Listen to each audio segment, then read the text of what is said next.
வணக்கம். பாருங்க, நாங்க எரு கலைக்கு வந்தோம். எரு கலைச்சிட்டோங்க. அதாவது இப்போ புதுசா வந்துக்கிற பராசக்தி படத்தை பத்தி நீ எதனா ஒரு பதிவு போடணும்னு சொன்னாங்க. அதனால இந்த பதிவு போடுறேங்க. பராசக்தி படம் நடித்து பாதாளம் போய்விட்டார் இந்த வேதாளம். அதான்பா ரஜினி முருகன். பராசக்தி படம் எடுத்த பரதேசி இன்னமும் இந்த தமிழன் உங்ககிட்ட ஏமாறணுமா? அத நீ யோசி.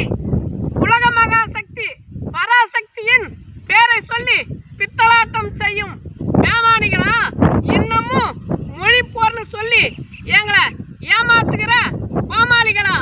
ஆமா, அப்படி என்னதாங்க இருக்குது இந்த படத்துல? இந்த படம் பூரா திராவிட வாசம்.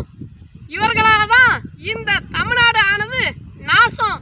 இந்த படத்துல தீஞ்ச தோசையை திருப்பி கொடுத்திருக்கிறார் படத்தின் டைரக்டர். இந்த படத்துல நடிச்ச ஹீரோக்களின் மார்க்கெட் இதோட டர். ஆமா, இதுல கதைன்னு பார்த்தா 3 மூதேவிங்க சீதேவிக்கு ஆசைப்பட்டு பூதேவி கிட்ட போட்டாங்க.